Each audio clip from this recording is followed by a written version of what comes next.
सुजानगढ़ नामक एक समृद्ध राज्य था जहां बुद्धिमान और न्यायप्रिय राजा विक्रम राज करते थे। उनकी पत्नी रानी मृदुला भी उतनी ही दयालु और समझदार थीं। राज्य में खुशहाली थी, खेत लहलहाते थे, बाजार गुलजार रहते और प्रजा राजा का नाम प्यार से लेती। राजा का सबसे भरोसेमंद सहयोगी था उनका सेनापति वीरेंद्र, शरीर से मजबूत, दिल से बहादुर और राजा के प्रति अटूट निष्ठा रखने वाला। दूसरी ओर थे राजा के मुख्य सलाहकार पंडित विद्याधर, विद्वान, चतुर और हर समस्या का समाधान सुझाने वाले। पर उनके मन में कुछ और ही चल रहा था। गहराई में छिपा था एक बड़ा षड्यंत्र। विद्याधर चाहता था सिंहासन पर राजा के युवा बेटे युवराज आर्यन को बिठाना, जो अभी अनुभवहीन था लेकिन जोश से भरा हुआ था और पिता की तरह बनने को बेताब रहता। विद्याधर समझता था कि आर्यन को नियंत्रित करना आसान होगा और इस तरह असली सत्ता उसके हाथ में आ जाएगी। शांति भंग हुई जब पड़ोसी राज्य कंटकपुर से एक अचानक युद्ध की धमकी आई। उनका राजा महिपाल दावा करने लगा कि सुजानगढ़ का कुछ सीमावर्ती इलाका उसका है। यह खबर सुनकर पूरा दरबार सन्न रह गया। सबकी निगाहें राजा विक्रम पर टिक गईं। सेनापति वीरेंद्र ने तुरंत सीमा पर सेना भेजने और मोर्चा संभालने की बात कही। महाराज, हमें तुरंत कार्रवाई करनी चाहिए। कंटकपुर की हिम्मत कैसे हुई, लेकिन सलाहकार विद्याधर ने एक चालाकी भरी सलाह दी जिसमें उसका गुप्त इरादा छिपा था। प्रभु, जल्दबाजी ठीक नहीं, युद्ध तो बहुत विनाशकारी होगा। क्यों न हम बातचीत का मौका दें? महिपाल को कुछ जमीन का टुकड़ा देकर शांति खरीद लें। थोड़ा समझौता कर लिया जाए तो बड़ा नुकसान टल सकता है। विद्याधर जानता था कि ऐसा प्रस्ताव राजा विक्रम के गौरव के खिलाफ है और प्रजा में असंतोष फैलेगा, जिससे आर्यन के लिए रास्ता बनेगा। युवराज आर्यन जोश में भरकर बोला, पिताजी, हमें डरना नहीं चाहिए। मुझे सेना का नेतृत्व करने दीजिए। मैं उस महिपाल को सबक सिखा दूंगा। राजा विक्रम के सामने कठिन विकल्प था। वीरेंद्र की सीधी कार्रवाई, विद्याधर के छिपे मकसद वाले समझौते का प्रस्ताव या फिर अनुभवहीन बेटे को जोखिम में डालना। उन्होंने फैसला किया कि वीरेंद्र सीमा पर जाकर स्थिति काबू करे, जबकि वे स्वयं कूटनीतिक समाधान ढूंढेंगे। किंतु विद्याधर ने अपनी चाल चलनी शुरू कर दी। उसने गुप्त रूप से कंटकपुर को भड़काऊ संदेश भेजे, जिसमें सुजानगढ़ की कथित कमजोरी और राजा के डर का बखान किया गया। साथ ही उसने राज्य के भीतर अफवाहें फैलाईं कि राजा विक्रम डर गए हैं और प्रजा को युद्ध की कीमत चुकानी पड़ेगी। असंतोष धीरे धीरे बढ़ने लगा जब वीरेंद्र सीमा पर छिटपुट झड़पों को नियंत्रित करने में व्यस्त था। विद्याधर ने राजा को फिर से समझौते के लिए दबाव डाला। एक दिन भयानक खबर आई, कंटकपुर की एक बड़ी सेना सीमा पार कर रही है। यह विद्याधर की गुप्त चिट्ठियों का नतीजा था। राजधानी में खलबली मच गई।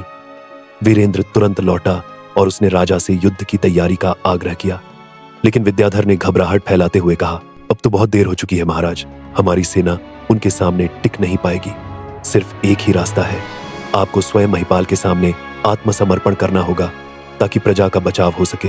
ये सुनकर युवराज आर्यन क्रोध से भर उठा। ये कैसी बात करते हैं आप?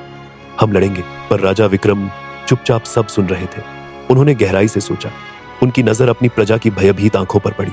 उन्होंने विद्याधर की बात का असली मकसद समझ लिया, उन्हें हटाना और आर्यन को कमजोर करना। फिर भी उन्होंने एक अद्भुत निर्णय लिया। उन्होंने वीरेंद्र को बुलाया और एक गोपनीय आदेश दिया। फिर उन्होंने घोषणा की, मैं स्वयं महिपाल से मिलने जाऊंगा। मेरे जाने के बाद युवराज आर्यन राज्य का संरक्षक होगा और वीरेंद्र उसकी सहायता करेगा। विद्याधर, तुम भी साथ चलोगे। अगले दिन राजा विक्रम, विद्याधर और कुछ सैनिकों के साथ कंटकपुर की सेना के शिविर की ओर चल पड़े। रास्ते में जंगल के एक सुनसान इलाके में विद्याधर ने अपनी असली हरकत दिखाई। उसने छुपकर कंटकपुर के सैनिकों को संकेत दिया। अचानक घात लगाकर हमला हुआ। राजा के सैनिक घिर गए। विद्याधर चिल्लाया, अब तुम्हारा अंत निश्चित है विक्रम। सिंहासन आर्यन का है और उस पर मेरा नियंत्रण। किंतु उसी क्षण जोरदार घोड़ों की टापों की आवाज आई। सेनापति वीरेंद्र राजा के गुप्त आदेश पर अपनी सेना लेकर वहां पहुंच चुका था। उसने विद्याधर को घेर लिया। गद्दार, तुम्हारी चालें राजा को पहले ही पता चल गई थी। भीषण लड़ाई छिड़ गई। वीरेंद्र की सेना ने कंटकपुर के सैनिकों को पीछे धकेल दिया। विद्याधर पकड़ा गया। उसका सारा षड्यंत्र उजागर हो गया। लेकिन सबसे बड़ा खतरा अभी भी था, कंटकपुर की मुख्य सेना। राजा विक्रम ने वीरेंद्र को आदेश दिया कि वह राजधानी लौटकर युवराज आर्यन और प्रजा की रक्षा करे। खुद राजा विक्रम महिपाल से सीधी बात करने के लिए उसके शिविर की ओर बढ़े। वीरेंद्र ने मना किया, महाराज, यह खतरनाक है। पर राजा अडिग थे। मेरी जिम्मेदारी है वीरेंद्र। मुझे अपनी प्रजा के लिए ये जोखिम उठाना ही होगा। राजा विक्रम अकेले ही महिपाल के डेरे में पहुंचे। महिपाल हैरान रह गया।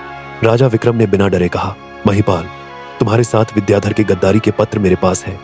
तुम्हारे सैनिकों ने हमला भी किया। अब तुम्हारे सामने दो रास्ते हैं, या तो युद्ध करो जिसमें दोनों तरफ के हजारों निर्दोष मारे जाएंगे, या फिर तुम मेरी एक शर्त मानो। महिपाल ने पूछा, क्या शर्त? राजा विक्रम ने एक गंभीर स्वर में कहा, तुम मुझे बंदी बना लो।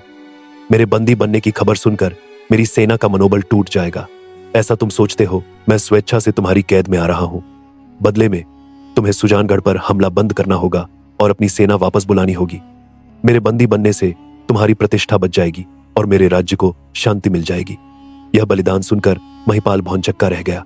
राजा विक्रम अपनी सुरक्षा और सिंहासन को छोड़कर सिर्फ अपनी प्रजा की भलाई के लिए स्वयं को उसके हवाले कर रहे थे। महिपाल के अंदर का योद्धा शर्म से झुक गया। उसने राजा विक्रम के पैर छू लिए। महाराज, मुझे क्षमा करें। मैं तुम्हारे सामने बहुत छोटा हूं। तुम्हारा त्याग और प्रजा प्रेम अद्वितीय है। हम युद्ध वापस लेते हैं। तुम्हारा राज्य सुरक्षित है। और उसने अपनी सेना को वापस बुलाने का आदेश दे दिया। कुछ दिनों बाद जब राजा विक्रम सुजानगढ़ लौटे तो पूरा राज्य खुशियों से झूम उठा। उनके त्याग की कहानी हर जुबान पर थी। गद्दार विद्याधर को सजा मिली। युवराज आर्यन ने इस पूरे घटनाक्रम से बहुत कुछ सीखा। नेतृत्व का मतलब सिर्फ जीतना नहीं, बल्कि जिम्मेदारी उठाना और त्याग करना भी होता है। राजा विक्रम ने अपनी निजी सुरक्षा और सुख को दांव पर लगाकर अपने राज्य को युद्ध की विभीषिका से बचा लिया था।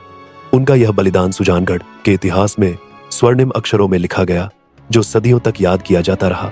एक ऐसे राजा की कहानी जिसने अपने लिए नहीं बल्कि अपनी प्रजा के लिए जिया और बलिदान दिया, और जिसकी बुद्धिमत्ता और साहस ने शांति को विजय दिलाई।